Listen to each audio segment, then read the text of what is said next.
Okay, Declaration of Independence. Obviously, signing up for being a British soldier was not all what it was cracked up to be. In other words, it looked romantic and fun, but it really wasn't. It meant poor pay, poor food, because they are 3,000 miles away, right? So they don't have their supplies completely done. Brutal treatments by the officers, and the chance that someone's going to kill you.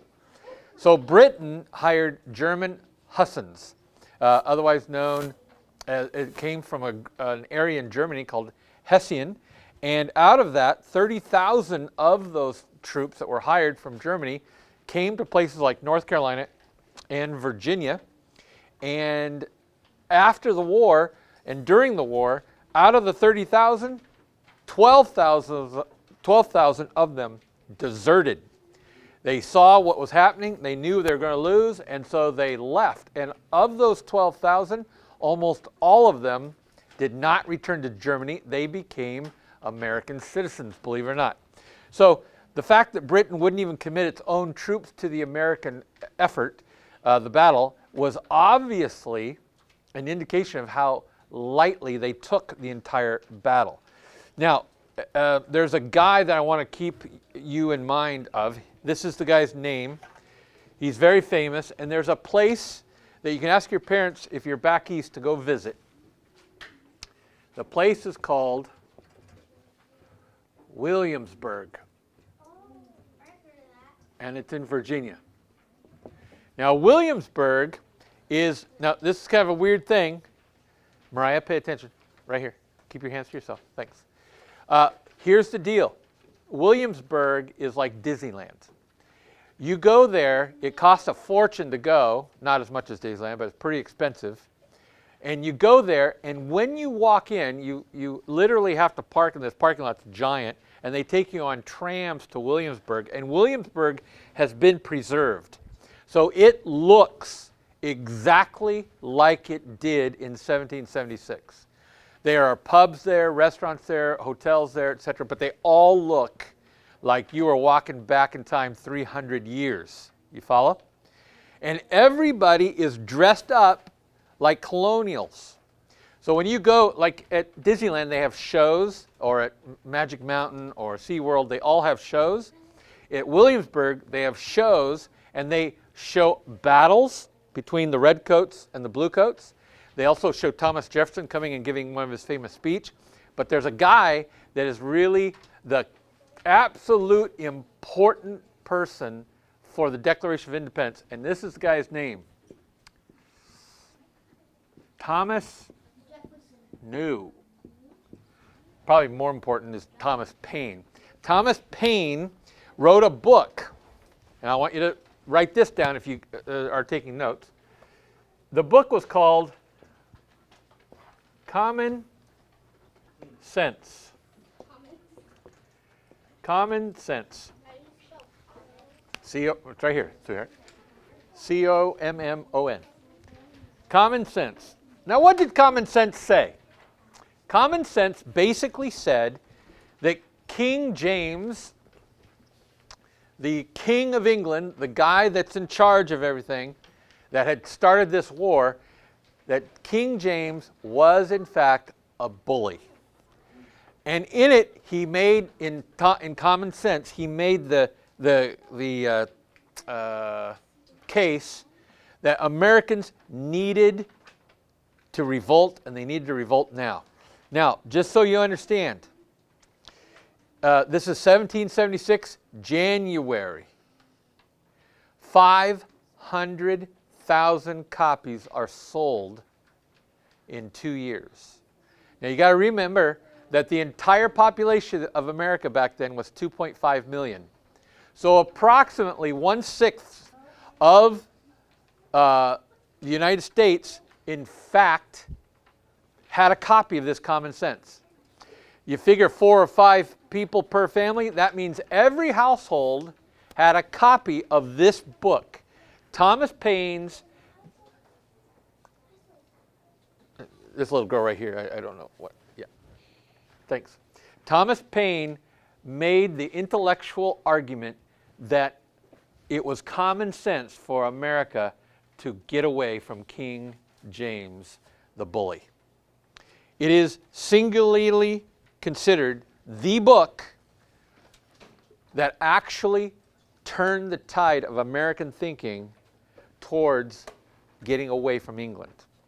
Without that book, there's a great chance that the United States would not revolt, because it truly went what we would term viral. So 500,000 copies were printed, and by the way, every dime he made off that thing, every dime, he didn't take one dime himself. He, in fact, Copy machine upstairs is broken. okay. Tina's in photo, so she's unable to make copies. Hey, Chance, go in my office. Actually, I can print. I'll print it from the mailbox. I can print it from copy it from the mailbox. You know mailbox. Well, I was just going to say he can print it from my office to my printer. Oh. It's already sitting up there. Okay. The code is 2308. You know, to get on, and then just find American History, page 15 is the one I need. Okay. And print me a dozen onto my copy, which is a brother. It's right there. Okay. Okay, what was I saying?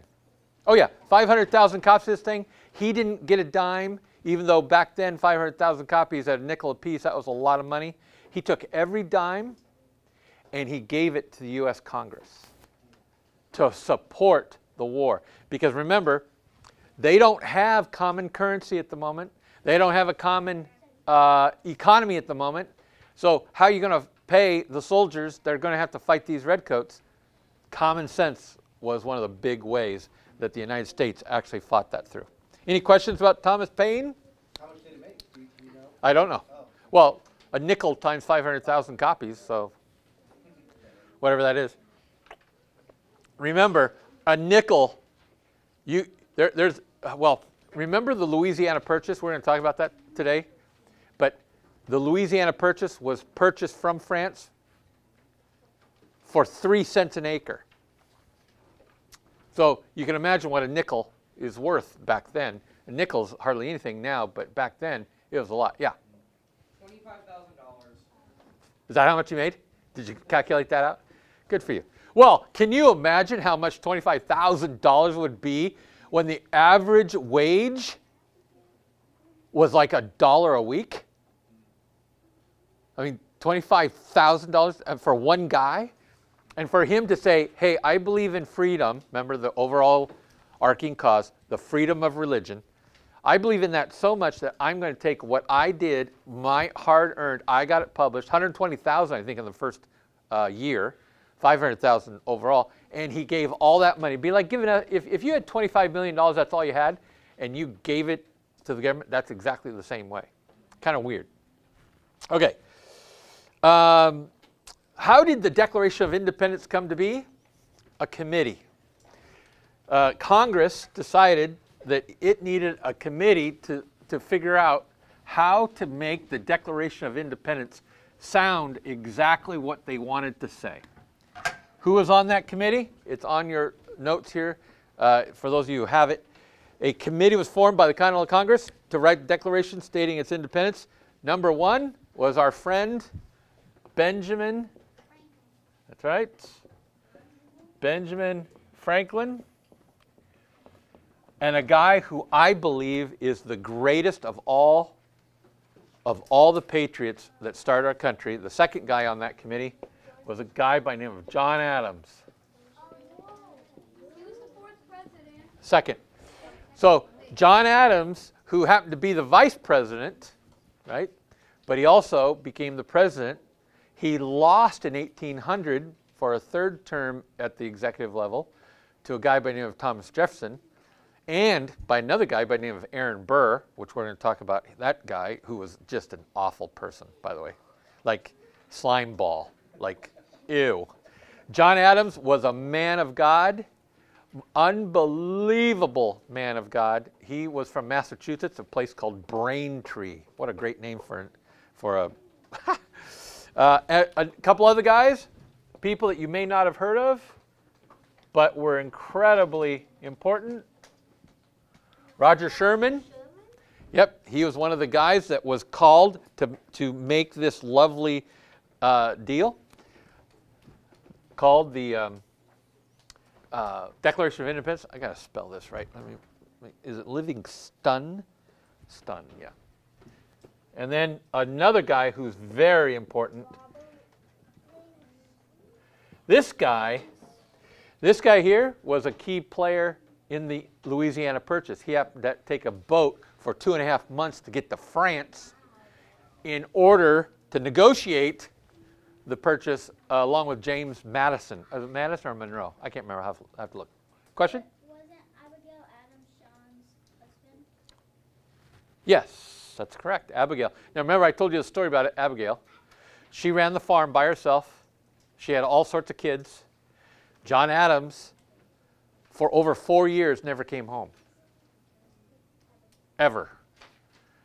He was an ambassador trying to get money out of Amsterdam to fight the British. Yeah. I know who wrote the Star Spangled Banner.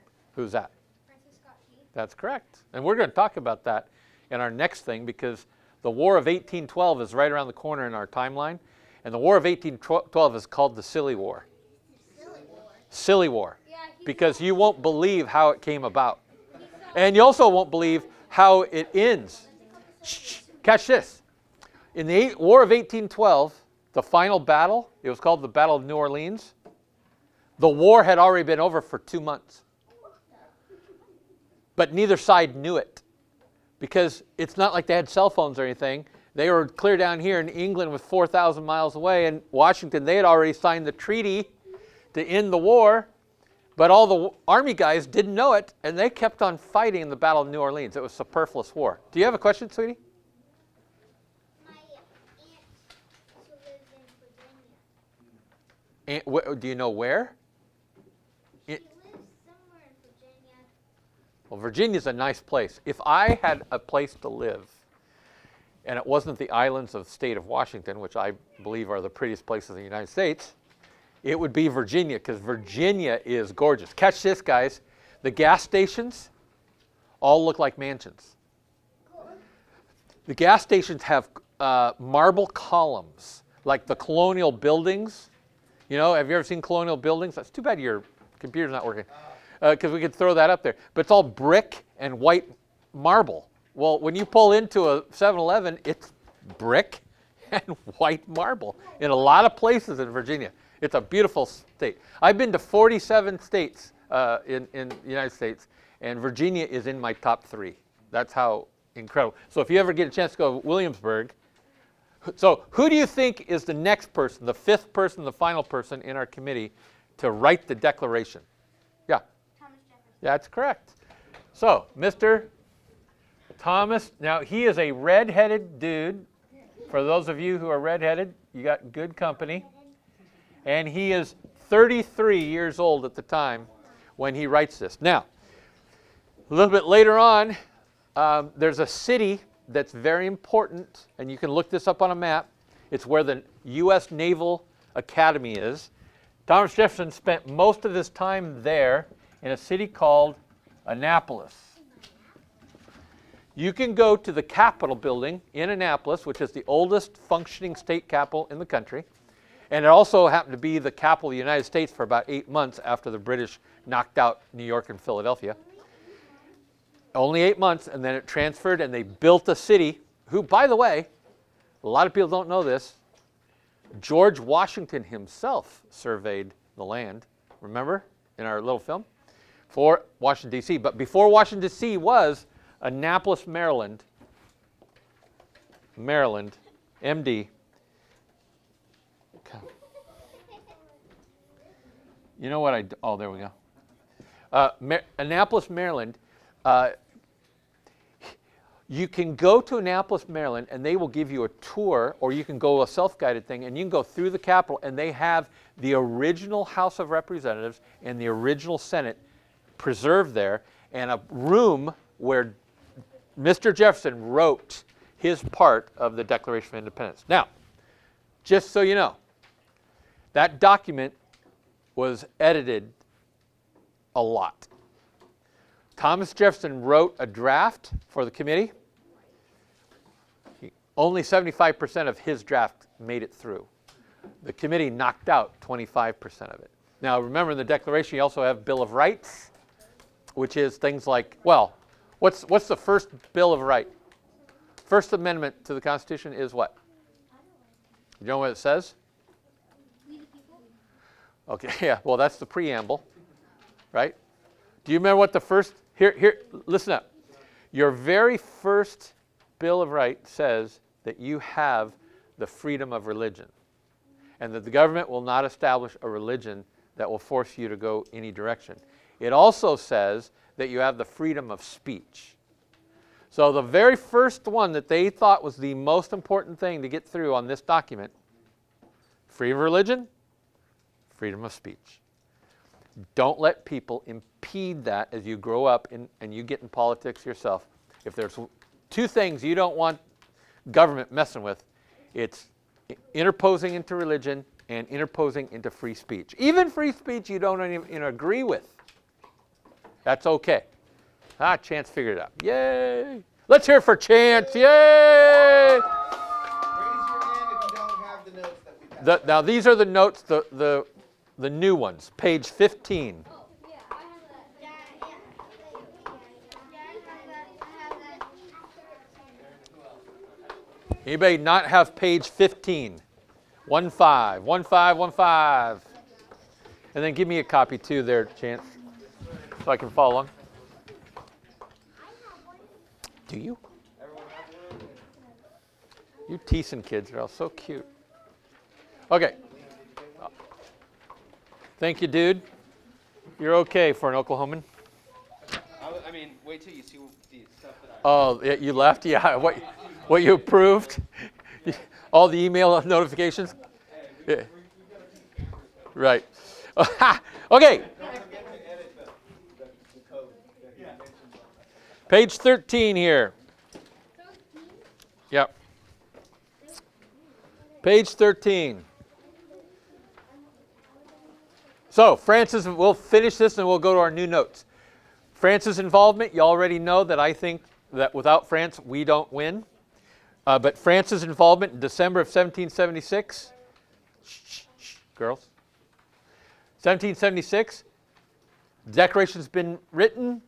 We know what it says, and Benjamin Franklin is sent to Paris to ask France to get in the war. Benjamin Franklin is not impressive, and he didn't work very well in fact, for the most part, Benjamin Franklin just fiddled around in Paris and in Amsterdam and did nothing for the country, as far as I'm concerned. Not until John Adams came did they ever get any success. But Mr. Franklin is rebuffed by King Louis XVI.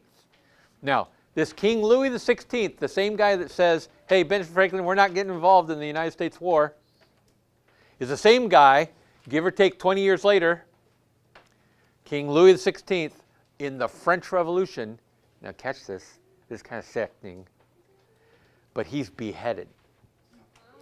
It's called the guillotine. Yeah. So when the French Revolution happened and all the peasants rose up against the aristocracy, everybody that was an aristocracy, royalty, or anything like that was put in trial. And it's a weird thing. I can't remember the name of the square, but it's where they take them and they publicly killed thousands. In fact, it turned the stomach of the American, what do you call it? Colonialists in the war, and they thought, man, that French people have gone crazy. In fact, one guy called it, you've heard of democracy? Yeah.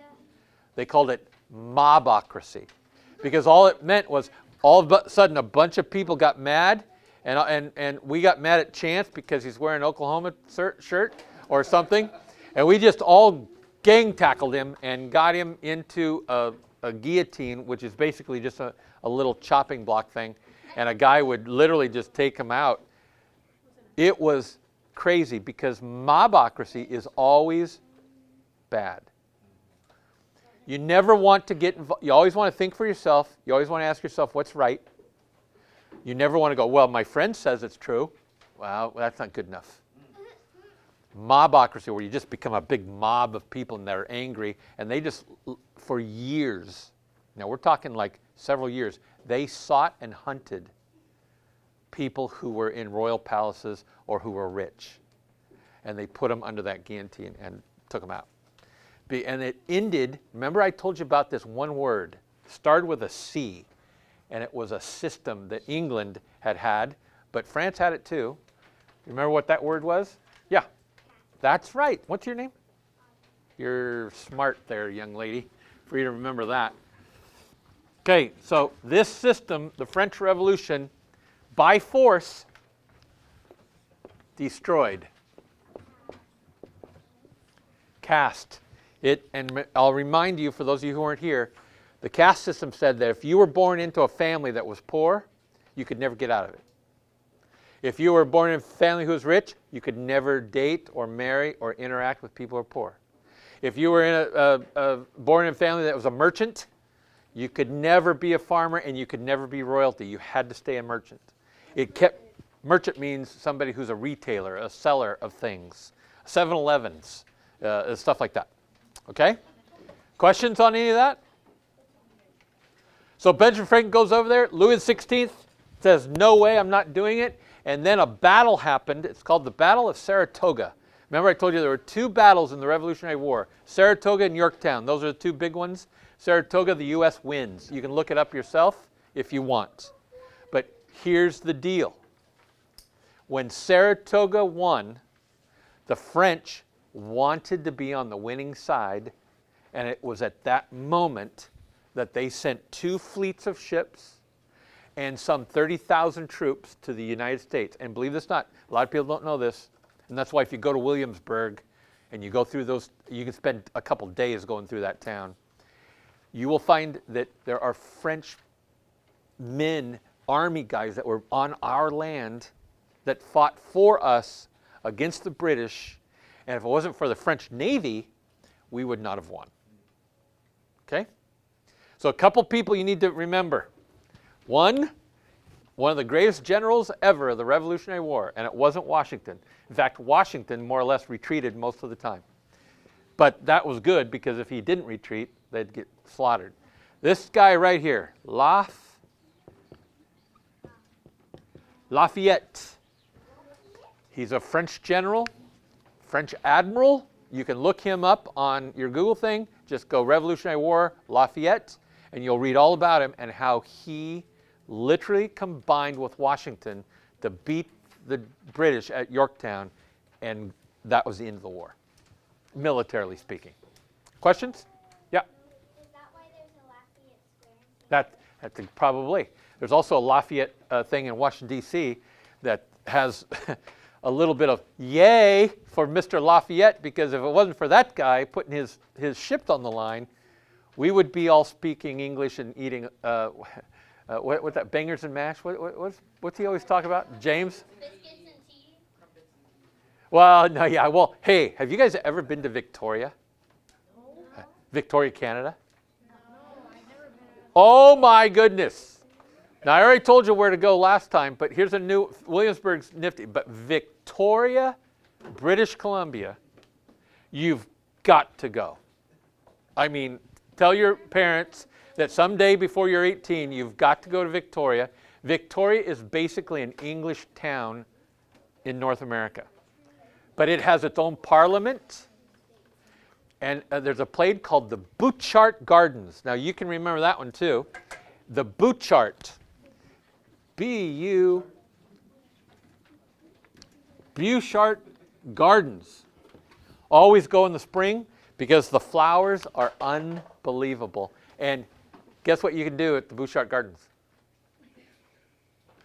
Oh. You just said it. Yeah, you just said You two just said it. No. You guys just were saying tea and crumpets. Who knows what a crumpet is? No, I don't know what trumpet is. Close. It's kind of a pastry, kind of like a biscuit. Yeah, it's like a biscuit, but it's really sweet. So it's almost like a cookie, but it's almost like, It's like a sugar. so sort of. But catch this: they give you at Bouchard Gardens. You're on this terrace, and it's the most famous gardens in the world. There are flowers everywhere, and you sip your tea at what is called high tea. High tea is always at 4 o'clock. Tea, yeah.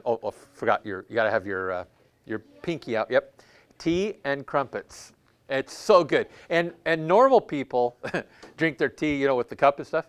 But if you're British, you bring the saucer, and you take it up like that. The saucer is actually to catch the drippings of the cup, which I never knew that before. I thought it was just decoration. But they actually bring the whole stinking thing up. Pretty interesting. Bouchard Gardens. Look that up. Is there caffeine in the tea at 4 o'clock? Oh, yeah. There's lots of it. Because what kind of tea are they going to serve mainly? Earl Grey. That's exactly right. Okay, yeah, do you have a question? My grandma had so many. She had to take it. Yeah, okay, well, there you go. Okay, and then you can read about Yorktown. I've mentioned that before. So, on to page 15. And Mr. Lydio, just go ahead and tell me when you want me to stop. You interrupt me. Okay. Okay, the Revolution of 1800. Have you ever heard of the Revolution of 1800? The answer is no, because there is no such thing. I put it here because it was the first time in history, in 1800, it had never happened before, that we have a change, a literal change, an election, not an appointment like George Washington. John Adams was president. Thomas Jefferson was coming on. And for the first time in history, world history, a transference of power was done peacefully. Everywhere else, it was war. Somebody conquered somebody died, somebody king, a prince becomes, blah, blah, blah. This is the first time that somebody elected ever became the leader. First time. And it's called the Revolution of 1800, even though it's not really a revolution. It's just never done before. Thomas Jefferson becomes president. He's a man of the people. Now remember, Washington and Adams were real leaders. Thomas Jefferson is a man of the people. He's just down to earth. He would open the door. Back then, you could just knock on the door of the White House to talk to the president. He would open the door in his bathrobe and invite you in. And he would have tea with you if you wanted to. And what's the Jefferson's wife? Did she have a wife? Did he have a wife? I can't remember. Anyway, bottom line is somebody would take your coat and you could go sit and talk and have a cup of coffee or tea or whatever with Thomas Jefferson. He's that kind of leader, okay? That's a kind of weird. However, he was an architect and he was a lousy architect. Remember I was telling you about Virginia? Okay. I'm going to do a little art here. Okay, so Virginia looks like this. So look up here for a second. It looks like this. Washington, D.C. is right there. Baltimore's there. That's kind of in Maryland. And as you go straight west, this is the Shenandoah Valley. And right here is a place called Orange, Virginia. And it's called President's Row. For 20 miles on this road right here, you have the homes Thomas Jefferson, James Madison, James Monroe. And you can go to all three of them in one day. They give tours of them. The name of Thomas Jefferson, they all had names. Yeah. Monticello. Monticello is on the back of the $20 bill. So when you have a $20 bill, you can see the look of it. But Thomas Jefferson built this thing, and he kept on building. It was always under construction. And he became so in debt that for his will, he had 15,000 volumes. He had the largest library in the country, and he had to sell them all to the government to pay for Monticello. And it was really, if you go to Virginia, go to Williamsburg. Williamsburg is down here. And you go down here, you can make and do a little circle and go through the President's Row, and you can see all these houses. James Madison's house, it would remind you of your own. It's very simple, very normal, whatever. Monticello is full of fancy stuff everywhere. And they're all on big estates, so whatever. Another place that's right next here is Valley Forge, wrong word. Oh man, I've lost it. Where Washington had his house. What's the name of it? Mount Vernon, that's it. Very good, girl. Mount Vernon is right here. So you can see Washington. You can go over here to Jefferson, Madison, Monroe. Those are the four of the first 5 presidents. And you come back here to Williamsburg, and you can see somebody depict Thomas Paine or Patrick Henry doing their speeches just like they did before. Now, a lot of people don't know this, but the day of the Constitution and the day of the Declaration of Independence, the Congress called everybody to fast and pray for the day. Before they decided to be independent, they prayed about it before they did. And everybody, they closed all the shops, everybody everywhere prayed before they signed that baby. Big deal. Okay, election of 1800. This is the time. Who's going to win? Here are your choices. You have Aaron Burr, Thomas Jefferson, or John Adams. Now, John Adams had been the second president. He's reelected, getting ready for reelection. Mr. Adams gets 65 electoral votes. Mr. Burr gets 73. Mr. Jefferson gets 73. It's a tie for president. And the way they had it signed in the Constitution, the original Constitution, was that every elector had to vote twice. So you had your first choice and your second choice. All 73 electors who voted for Jefferson, their second choice, Aaron Burr, New York. All the John Adams guys, they had Adams first and Jefferson second. So it became a tie at 73-73, and John Adams was third. Now, Aaron Burr is a political slime ball. He's the guy, if you remember right, which you probably don't even know this, he actually had a duel with a guy by the name of Alexander Hamilton. Alexander Hamilton was the Treasury Secretary of the United States, and because Burr was such a jerk, he challenged Mr. Hamilton to a duel, which was allowed in those days, and they had dueling pistols. And they would march back to back, and they would take 30 steps, normally about 10 yards. And then they would turn and fire at the same time. Aaron Burr killed Mr. Hamilton in that duel. He later becomes a pariah over some other issues, and later on dies a very lonely man. But anyway, at this point in time, you got Jefferson, you got Burr. What happens in a tie, you might ask? It's the same thing that happens today. There was a lot of talk that they thought that the election of 2020 was going to go to a tie. Okay? Electors are done by states. Every state gets a number of electors based on what? Population. Okay? So California has the largest number of electors because it has the largest population. Texas is right behind it. New York, Florida, right?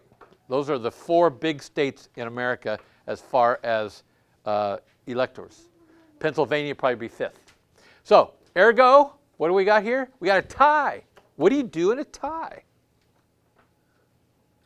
What's your answer? No duels. have Burr and Jefferson.